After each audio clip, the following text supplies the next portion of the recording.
Good morning. Following up a conversation with Anthony the other day, um, I now am a full-time in my game company. I just work right now on games I'm developing for my sports books, but also mostly 99% of my time will be invested in Space Age of Man. And so that's kind of an update on where I'm at. And then, of course, Dell and I will try to converse and work, every day, at least talk. Hopefully, Dell and I can text via Discord and then we'll begin the process of playtesting a little more actively. So, um, Again, much of the desired science fiction, I'm leaving up to Dell as to where, how he wants to define the setting, define the science fiction window that the Space Age of Man book will kind of be in. But what I want to talk about as far as development, again, it's wonderful to discuss this stuff with peers, colleagues, etc., because you it opens up your mind and it also reminds you of how you don't think about things. And Anthony had really a great idea about gear, the concept of how we could set the defined space for technological gadgets, etc. And then how that would be, we wouldn't have to then have just a list of gadgets in the book, which again, I don't want. I don't really want an equipment list, so to speak, and we're not probably going to use credits or money, right? Like Dark Age of Man, you use your purse rating to barter for things if you need to, etc. There'll be some assumptions that if you're a doctor, you're going to have gear with you.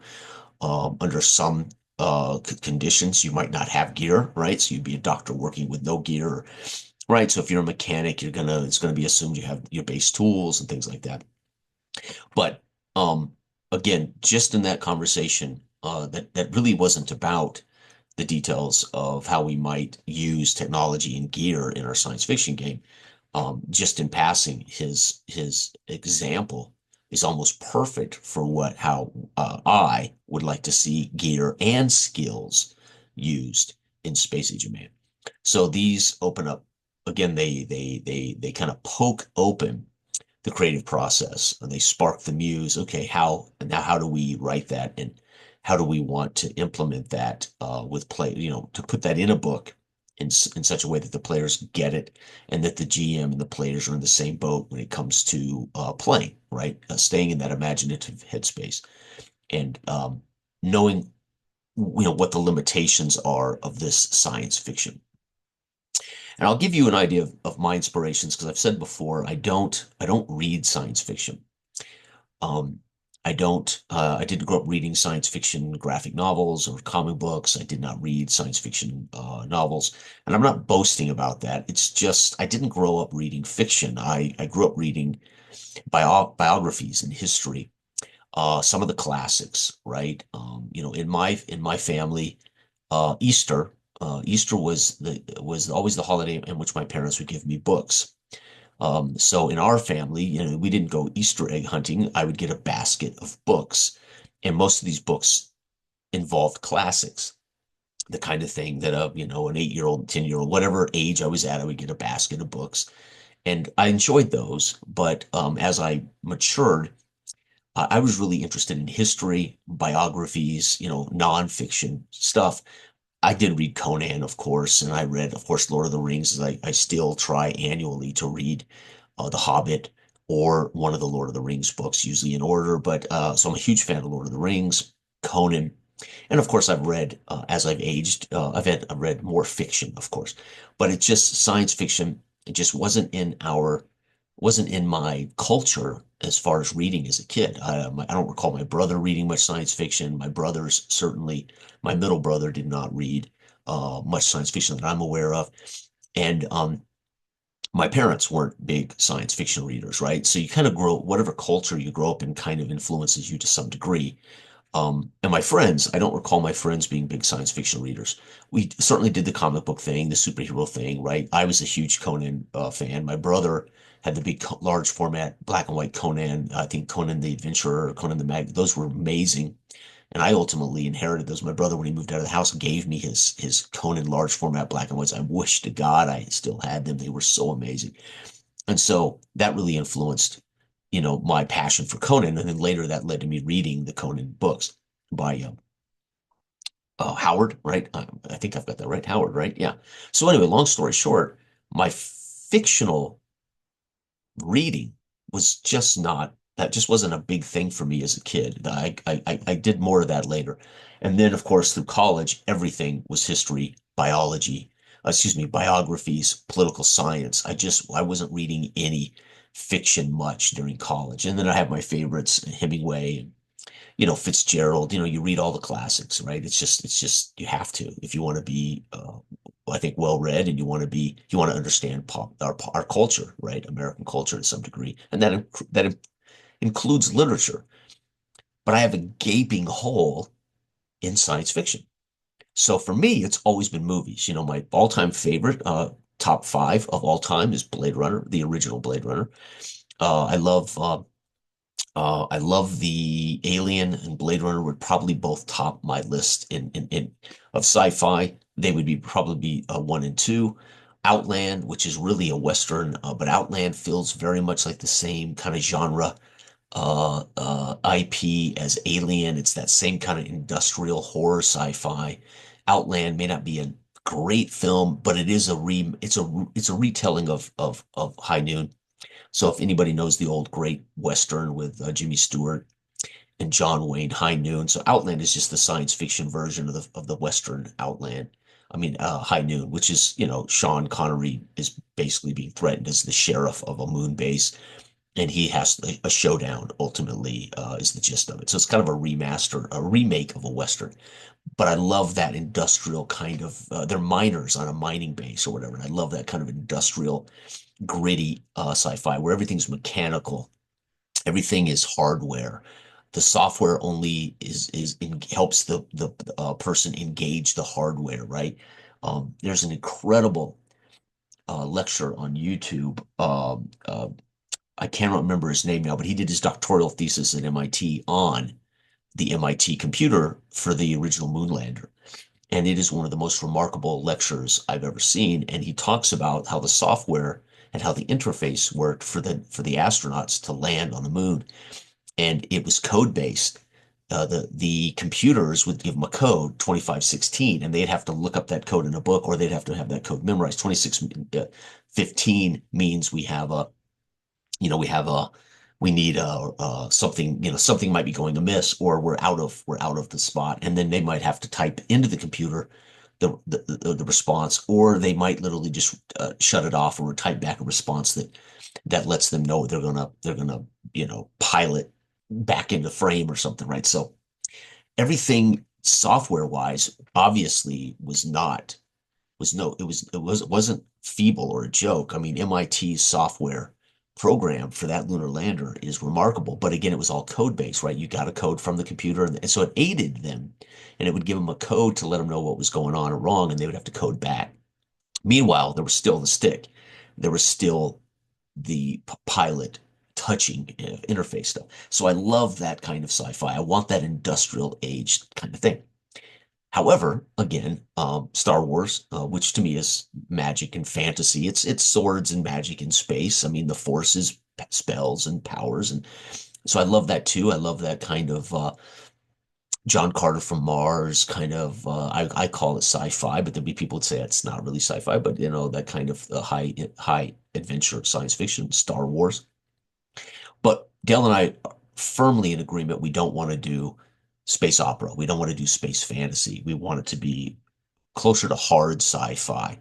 Now, the question is, again, what window of technology? Are we looking at Star Wars in a way, epic tech?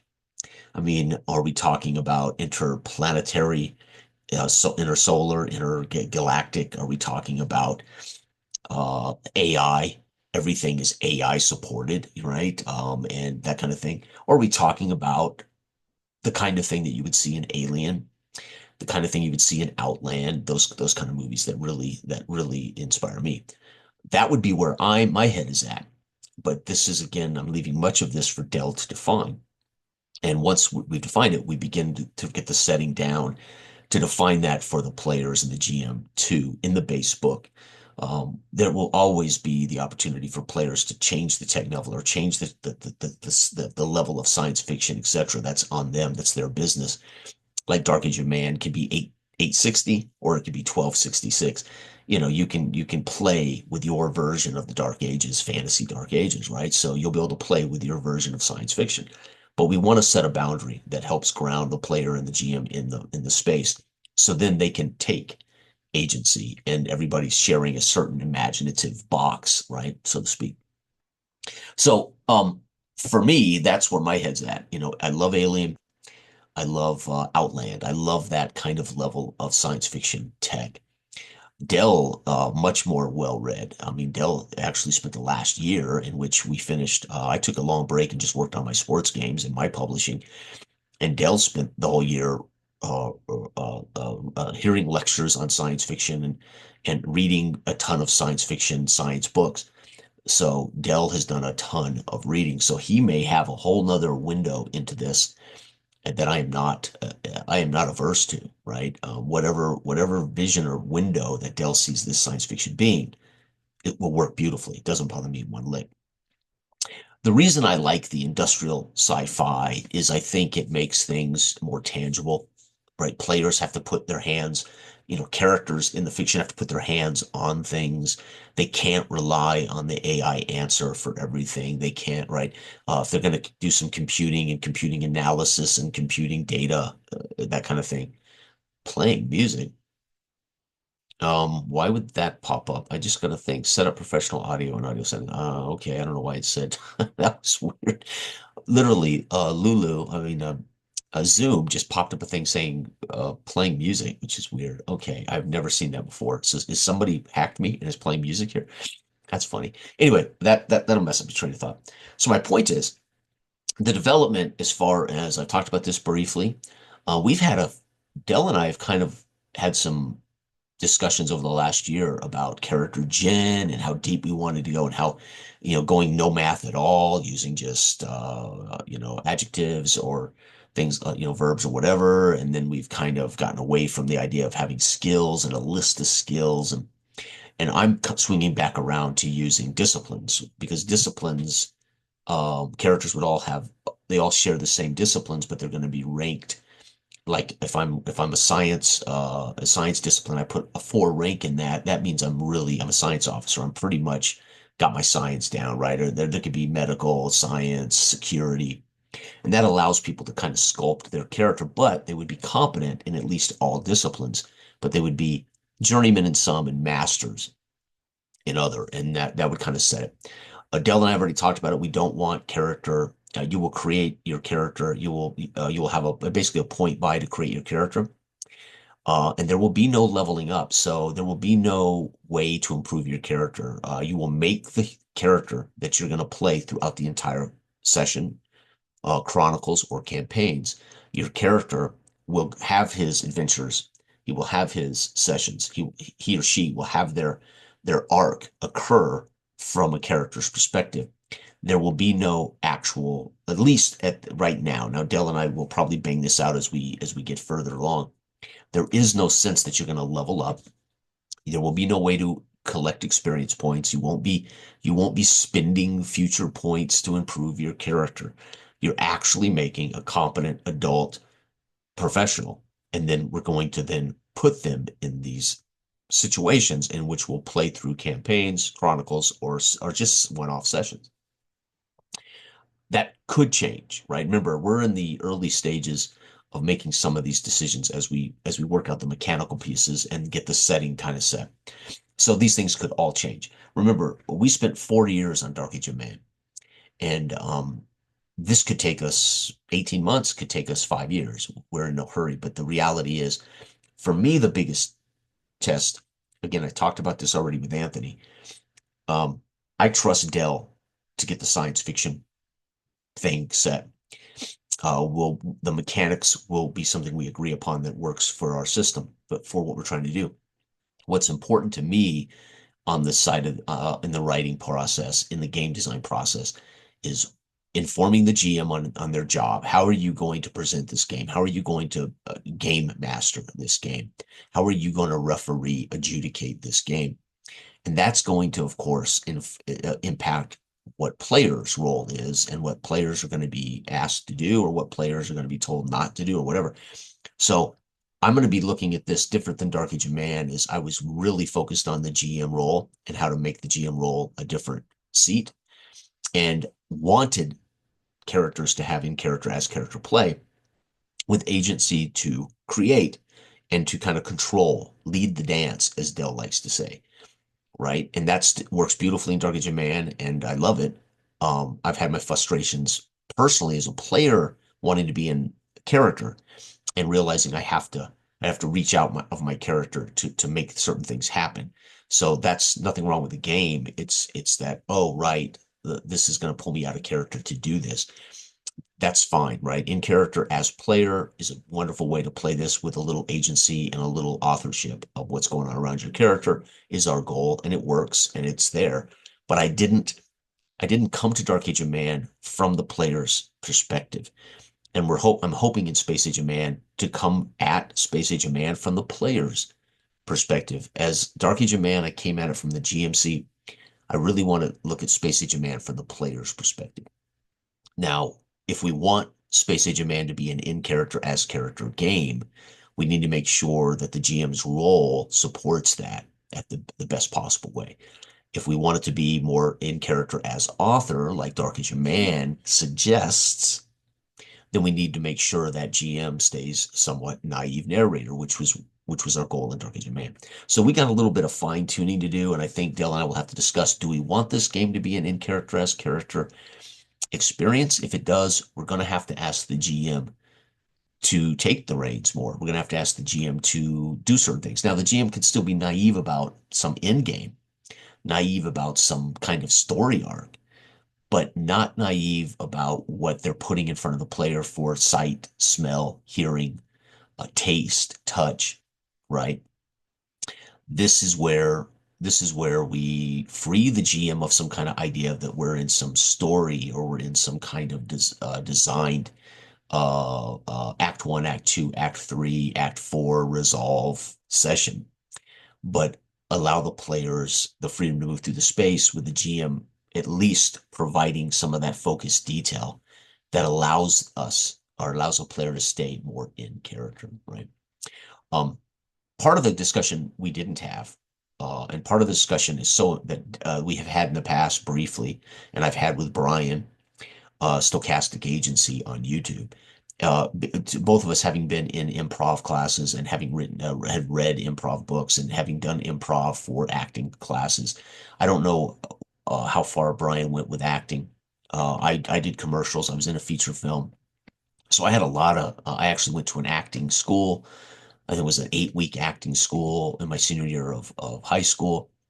And so we did a lot of improv in those classes and things like that. And so I love the idea of the yes and yes but communication process, because what it does is it doesn't stop the game. It doesn't interrupt the flow of a game. But that to me is almost a communicational tool. It's a tool to make it easier to work through where we have a perpendicular, we have a run in at a wall, or we have a oops, you went too far, yes and or yes but. And so that for me is it's almost a better, it's a tool for GMs and players to use to work through a moment of miscommunication. But it can also be a great tool for in character as author, where we still have a GM kind of understanding the limitations around the challenge, right? So these are things we are taking into, right? And um, not too soon, as Dell and I had already written some stuff and already started playtesting, and my conversation with Anthony could not have come at a better time. As our first playtest, I was reminded I'm not certain that I'm going to get the in character as character experience if we continue to do this like we did Dark Age of Man.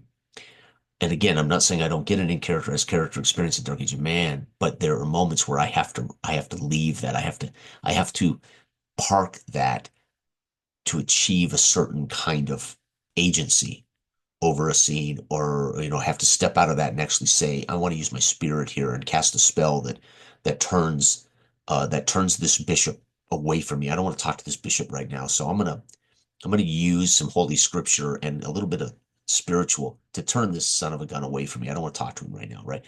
And so you almost have to say what you're trying to achieve, because it's going to be difficult as a naive narrator for the GM to always pick up your subtle nuance as in character, right?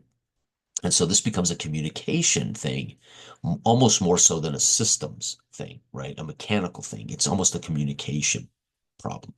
And these are things that I think our community, especially Brian, Anthony, myself, maybe Ivan, I don't know how much Ivan's involved in that conversation, but Dell, we're trying to get to this kind of, how do we make a system, design a system between, because I still prefer having a GM. I don't want to play a GM-less game. I want the GM to have this role, but maybe the GM still needs to be more omniscient in Space Age of Man, a little more strict on what information is there. So I'm in character more often, if that's our goal. And agency, again, I've admitted this, just briefly, we touched on this in Anthony's conversation. Briefly, it's clear that I've probably not used agency quite right either. What is player agency? And these are things that are not uncommon. I mean, I'm now 55. I've been doing this a long, long time. I've been playing, now mostly in the last few years. And so I know what it's like to be frustrated, feel like I have no agency. I also know what it's like to feel like I have a lot of agency. And so I'm finding from as a player's perspective, what do I think agency is?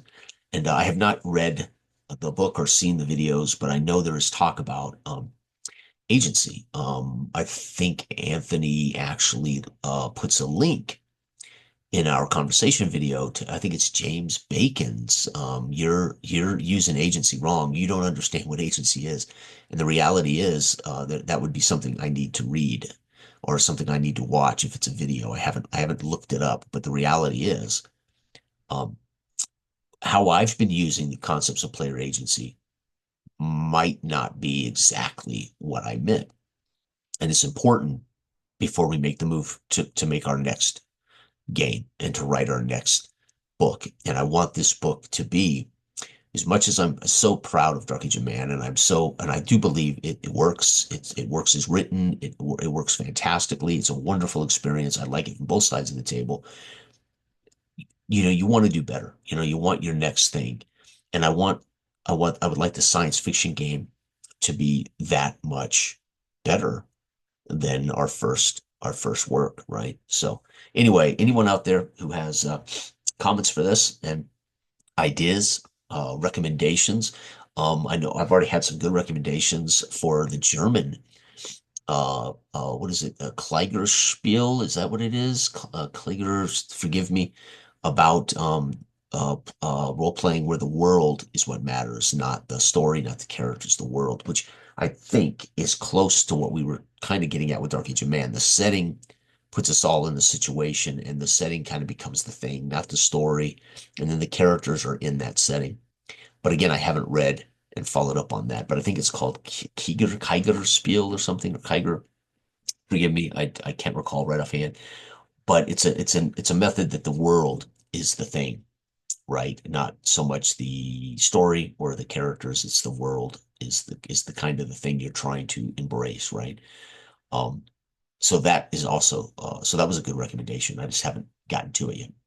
So my point is, I think that's kind of where we're at, and it's kind of where I'm at. And that means for me a little work every day on it. Some of it will be um, percolating ideas and thoughts being around my head. Some of it will be actually physically writing. And then much of it will be probably discussion with Dell and some members of the community probably. And I'll work through that. And again, we have always been candid and honest about the process. Um, We're not pretending that there's some mystery and secret to this. It is guys working our butts off to try to create something for good or ill. And we try to be transparent the whole way.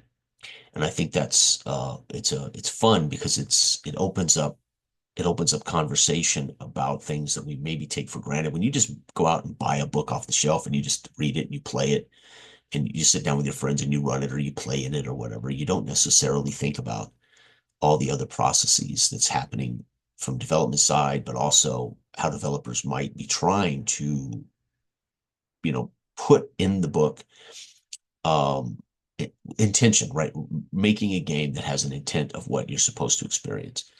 And I would say it again, Gary Gygax and company with OD&D, maybe they understood their intent was really a war game with instead of armies, individual characters, war game campaigns. I don't really care. I haven't really given it a lot of thought, but it was clear that they didn't think about how it was going to create a role-playing experience. Other people had that experience and brought it to the table and said, "Hey, this is great. This is great. This new thing, this thing called role playing." Even Gary Gygax said, "Well, that's really not. It wasn't really the end goal."